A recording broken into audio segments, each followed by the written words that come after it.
60 let mariborskega akvarija Terarija. Predstavljamo prebivalca slovenskih potokov. Zaradi plastičnih vrečk vsako leto pogine na tisoče živali.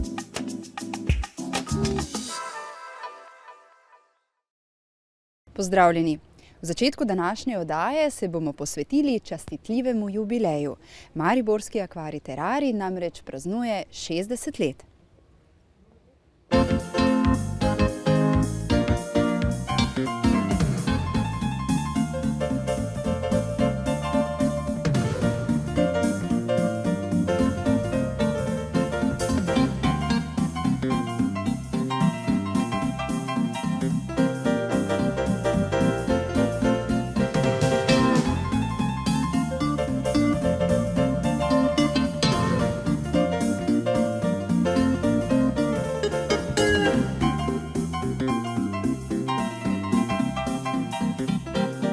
Gospod Kolar, Mariborski akvarij Terarij praznuje 60 let. Kakšni so bili tisti začetki? Ja, sami začetki, sicer je to malo zgodovina še pred mojim udejstvovanjem tukaj, ampak sem bil dobro seznanjen s tem. Od same otvoritve naprej je bila razstava precej skromna, saj je bila omejena zgolj na živelj, ki je bil značilen za področje tedanje Jugoslavije. Nekaj egzot pa so podarili člani društva akvaristov tedanji in to je bil nekje spodbudnica, da so se pojavile težnje po razstavljanju še več eksotičnih rib in gospod Vilko Rehberger kot ustanovni član in pa seveda tudi sploh idejni vodja tega je začel navezovati stike z akvariji, živalskimi vrtovi širom po Evropi. In potom izvenjav živali so začele prihajati v naš razstavni del lepotice iz vseh delov sveta. Najprej je bil seveda ta akvarijski del in prav ta akvarijski del je bil kar pomemben v evropskem prostoru, kar se tiče pestrosti živali predstav. Ja, v tistem času je bil pomemben, saj je celo tako daleč so zadeve prišle, da se je akvarij naš pojavil v 60 letih v registru svetovno pomembnih akvarijev. Danes sodobnejši akvariji so moderni z velikimi finančnimi vložki, medtem ko tu pri nas se še vedno dela z opremo, nekatero celo 60 let staro od same otvoritve naprej. Ampak kljub temu se trudimo v teh skromnimi, omejenimi sredstvi držati to pestro paleto, ki je sploh bila značilna in ponesla sloves akvarija in tako tudi danes razstavljamo cirka 120 vrst rib iz prav vseh kontinentov. Kasneje je nastal tudi terarijski del, predlagam, da ga pogledava.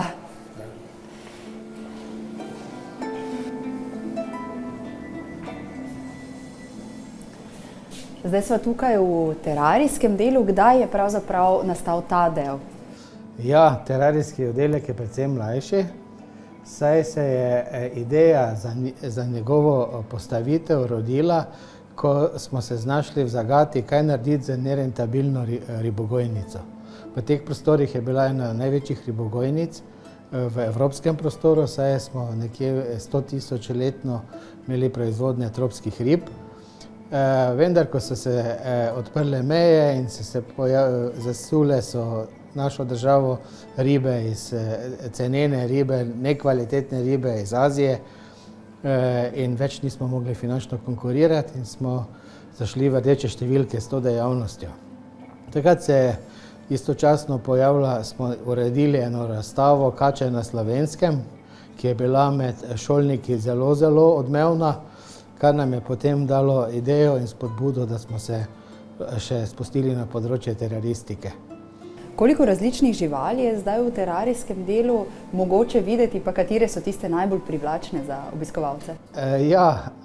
V terarijskem oddelku je okrog, številka malo niha, ampak nekje konstantno je okrog 50 vrst plazilcev, dvoživk in žuželk, prav tako iz vseh kontinentov. Med obiskovalci so pa različne reakcije. Eni občudujejo te kače velikanke, velike kuščare, krokodile, medtem ko drugi so pa spet fascinirani nad eno večjih zbirk stropenih kač, so najvarnejše kače na naši zemeljski obli. Gospa Cvetka, vi ste prihajali v mariborski akvarij in terarij leta in leta, to je vaše delovno okolje. Kako dolgo? Tukaj sem zaposlena 37 let, tako da tudi letos končujem. Kakšni so vaši spomini na zgodovino akvarij terarija, na vaše preživljanje ur tukaj? Zelo lepi. Zelo pestro je bilo. Saj živali, prav tako ribice in pa plazilci so mi dali zelo velik navdih, tako da tudi ogromno obiskovalcev, posebno šol pride sem na ogled, tudi včasih predavam osnovnim šolam, jih vodim po akvariju, tako da sem zelo tukaj sproščena. Poznate pa vsako žival verjetno do potankosti, način vedenja. Tako to je res. Me zelo ubogajo. Poznam pa vsako ribo. In vsaka mi je, ne morem si izbrati ene živali, ki bi lahko rekla, ta mi je pa najbolj všeč. Za mene so vse čudovite. V 60-letnici akvarij terarija je bil izdan tudi zbornik. Kaj si želite v prihodnosti? Zbornik je sicer en lep poklon tradiciji, ampak akvarij terarij potrebuje več. Res je, tudi v samem zborniku so potem izražene vse misli in želje po boljših delovnih pogojih za našo dejavnost. Tako da upamo, da ne bomo naleteli z našim pozivom vsepovsod na gluha ušesa. Čeprav se občina Maribor v danih pogojih še trudi z dotiranjem sredstev za sprotno vzdrževanje, žal pa na celi črti zmanjkuje denarja za kakršnekoli adaptacije, o investicijah pa tako ni govora.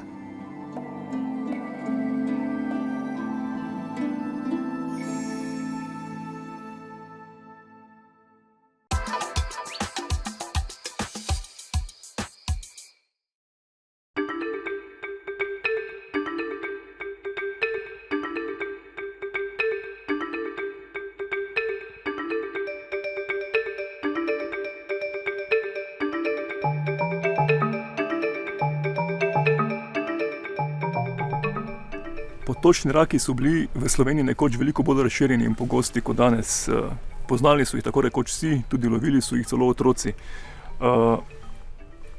O rakih ljudje so takrat vedeli tudi veliko več.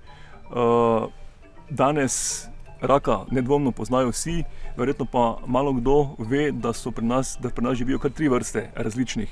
Danes sem tukaj v bližini Šentjurja pri Celju z Marjanom, kjer smo na tako rekoč enem raziskovalnem pohodu za enim izmed teh vrst.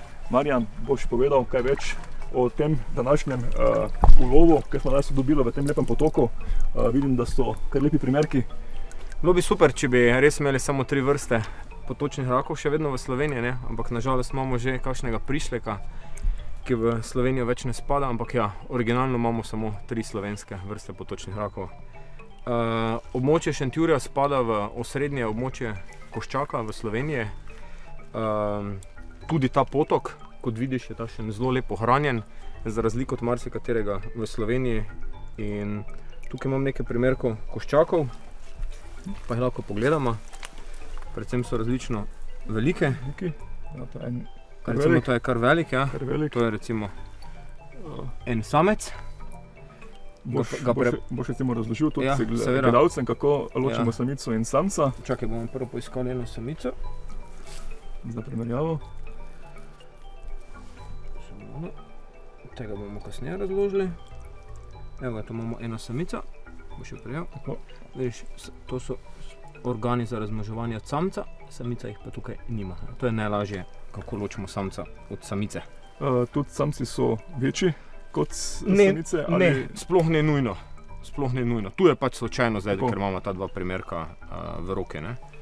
Od drugih naših rakov je najbolj podoben mu je koščenc, oziroma včasih smo mu rekli primorski koščak, dokler nismo ugotovili, da je pravzaprav v porečju Soče precej še koščaka, predvsem v porečju Idrijce, pa staro ime je obveljalo koščenc. Najbolj se pa loči od koščaka po trnih, ki jih ima na tem predelu, pa po obliki rostroma. Pač še več manjših detajlov, ampak to sta taka glavna dva znaka za razločevanje. Potem še imamo pa jelševca v vzhodni Sloveniji, pa v nekaterih ribnikih, ki pa ima prav tako tukaj trne, vendar ima obliko rostroma popolnoma drugačno. Ta osrednji del, ki ima predvsem naglavni del. Ja, ta osrednji del rostroma ima predvsem žagast. So neke razlike, mislim, da tudi na škarjah oziroma kleščah, kot nekateri radi rečejo. Ja, samo nekako se jim izogibamo to razlagati, ker niso ne nujno vedno držijo, predvsem zaradi tega, ker raki, če izgubijo kakšno nogo ali del noge, jo nadomestijo, potem je pa lahko pride do zamenjave znakov. Ja. Predvsem razlike bi naj bile v strukturiranosti oziroma v grobosti škarje. Ne. Ta naš rak spada med rake desetoronohce, ker ima Vemo zakaj, ne? Vemo zakaj, ker je zelo očitno. Na koncu vsakega para ima majhne škarje, ki so pa predvsem na prvem paru gromozanske. Kar nekaj časa ga držimo izven vode. Je sicer vodna žival, ampak lahko kar nekaj časa preživi na suhem, ampak važno je, da so škrge, ki so pod košem, ves čas mokre. Zato tudi raka, ko ga vrnemo, ga ne vržemo v vodo. Včasih so priporočali, da ga damo na hrbet, ampak najboljše ga je dati na breg in ne samo odide. In samo odide.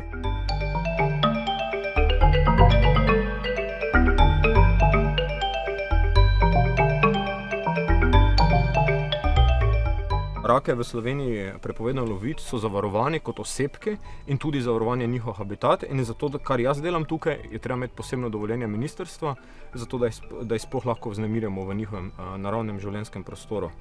Kljub njegovi velikosti so potočni raki brez vsake kosti.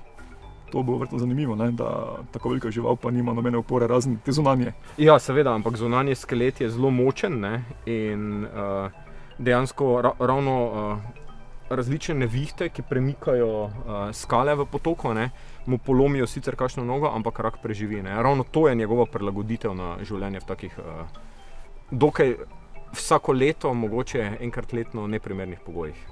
Pa tudi recimo, ko zanimivost ima, rak se levi. Ja. In raste. Rak ves čas raste in ko samci oplodijo samice, potem samice nosijo jajca tukaj pod repom in enkrat okrog maja, junija, odvisno od lokalne temperature potoka, se izležejo majhni rakce, približno take za noht velikosti in potem vsakič, ko zrastejo, se začnejo leviti. In ti so po mojem recimo že 2 leti stari. Ta je verjetno že 3. leto. Ta bi lahko bil že 4., ker pač nimajo letnic kot kakšne živali, ne moremo soditi, ampak pač, če jih dovolj zmerimo, približno lahko ugotovimo, koliko so stari. Tako da ta bi tudi lahko bil že 10 let star. Aha, se pravi, to je že prava starost. Ja, to je že lepa starost.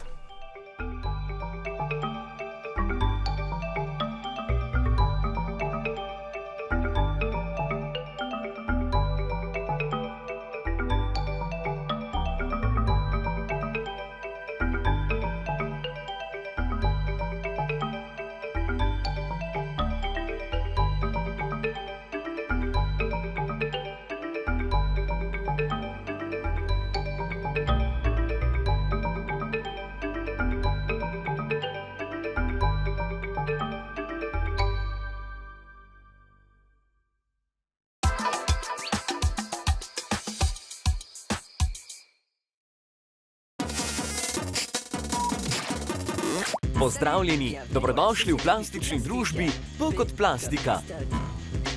Naša morja postajajo plastične juhe. To je okoljska katastrofa. Nekateri evropski poslanci so že sprožili alarm. Želijo omejiti uporabo plastenk. Zakaj?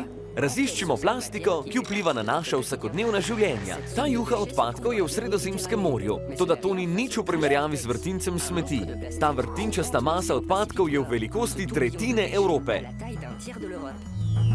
Ni je mogoče videti z površine, ker plava pod gladino vode. Znanstveniki z vsega sveta lovijo to plastiko. Tega naprimer ne morete raziskovati iz vesolja. Toda če ste tam in se potapljate na tem območju, ter ste naprimer kakšnih 5 metrov pod gladino morja in pogledate navzgor proti soncu, boste videli barvite drobce plastike. Plastične vrečke so uporabne, uporabljamo jih vsakodnevno. Toda morali se bomo navaditi živeti brez njih. Njihova izdelava traja 2 minuti. 2 minuti za izdelavo. V povprečju se uporabi 20 minut. Povsem razkorijo pa se šele v 4 stoletjih. Na pomoč! Ne pustite ji uiti! Če bomo tako nadaljevali, bodo zavzele morje. To se je v Sredozemlju že zgodilo. Dokaz? Ko te smeti pridejo v morsko vodo, razpadejo v majhne delce. Tukaj imamo torej polistiren, delce plastike, kosmiče barve. To najdemo precej pogosto. Najdemo več plastike kot planktona. Saj to je čisto v redu. Ribe namesto planktona jedo mikrodelce plastike.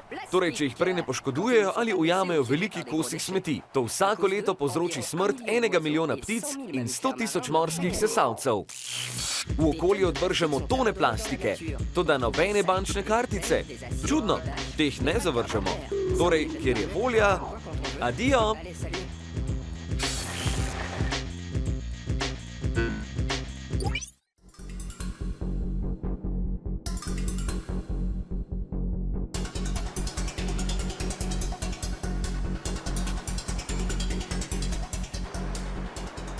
Kakšen je vpliv odpadkov, ki jih ljudje takole zavržemo v naravo, na živali?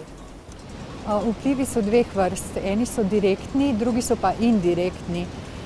Direktni so takrat, ko živali pojejo določen odpadek in potem jim ta odpadek v prebavilih povzroča probleme, celo prebavne poti jim lahko blokira, pride do tega, da pač so podhranjeni ali pa od tega lahko celo umrejo. Bolj indirektni problemi so pa takrat, kadar pridejo v naravo nevarne snovi. In to ne samo strupi, tiste snovi, ki nas ubijajo neposredno, zato ker so pač strupene, ampak tudi tiste, ki jih ne vonjamo, ne vidimo in ne okusimo. To ponavadi gre za obstojna organska onesnaževala. Tudi ta pridejo v okolje preko odpadkov. Največji problem v bistvu predstavlja plastika oziroma tisti materiali, ki jih uporabimo za enkratno uporabo ali pa uporabljamo izredno malo časa, pa takoj postanejo odpadek. In ponavadi v primeru plastike je pomeni to, da v naravi zelo dolgo časa razpadajo. Tam ostanejo lahko desetletja, nekatera celo stoletja. In predvsem pri plastiki je problem v tem, ker razpada na vedno manjše in manjše delce. Potem te delce lahko seveda pridejo preko hrane, ali pa jih živali lahko zamenjajo celo za hrano in seveda pridejo v njihovo telo.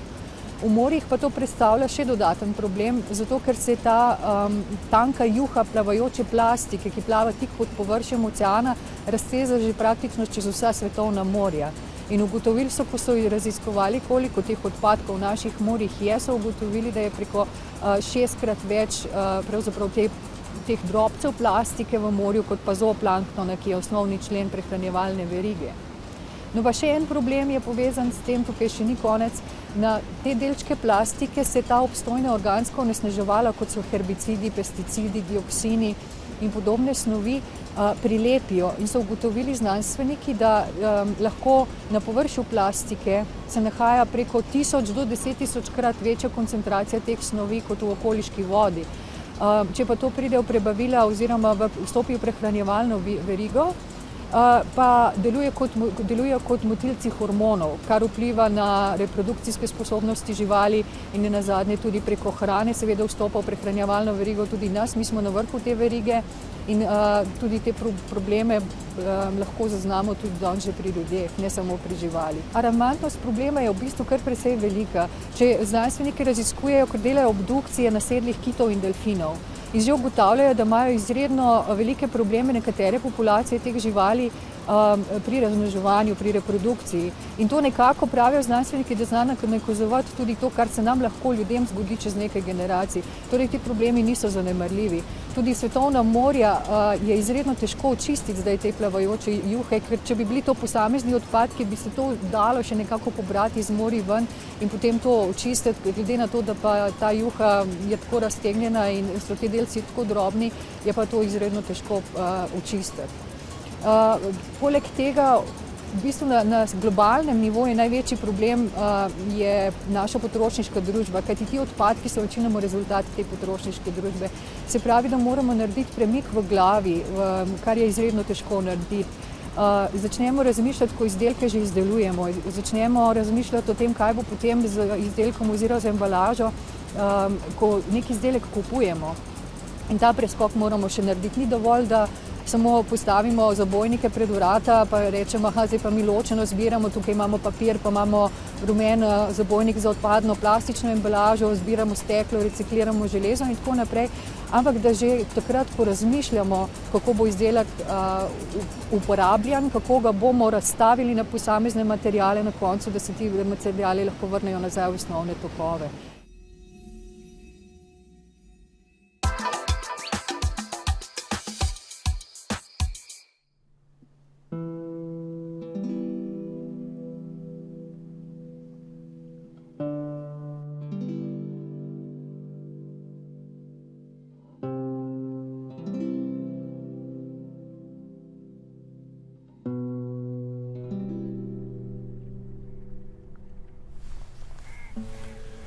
V Evropi živi 9 vrst čapelj in prav vse je možno tudi videti pri nas.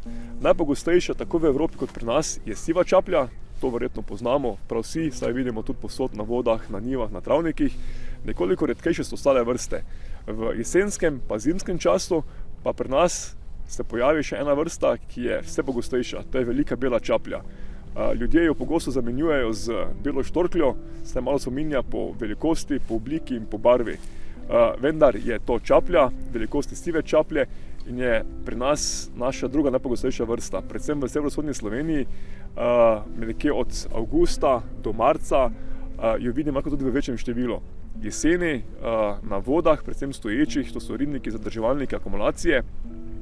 Kasneje, ko vode zamrznejo ali se ribniki, jezera spraznijo zaradi potrebe izlova rib, takrat se vse te čaplje preselijo na travnike in polja.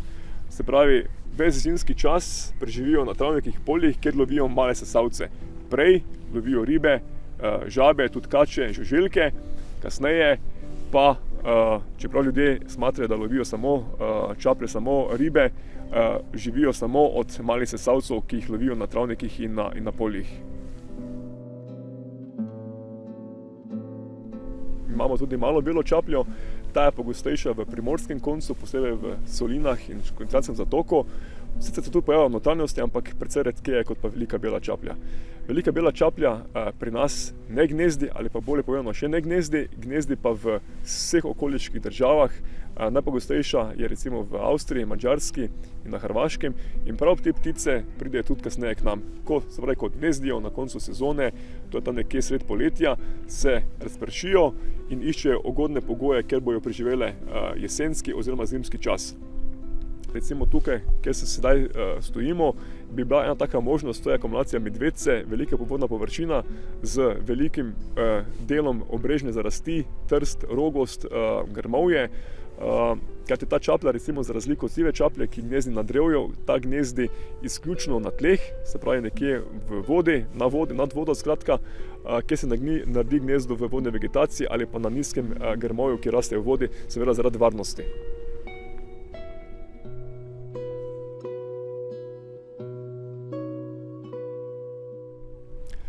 Velika bela čaplja pri nas ni bila vedno tako pogosta, kot je danes, kjer lahko vidimo kot danes recimo, ali pa posebej v tem jesenskem času, na ribnikih tudi v več 10 glavih ali pa celo 100 glavih jatah.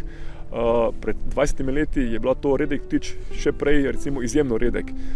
Številčno povečanje lahko sklepamo, da gre za populacije, ki so se dobro razmnožile v teh sosednjih državah, kjer gnezdijo, in posledica tega je pač seveda tudi večje število te vrste v tem času pri nas.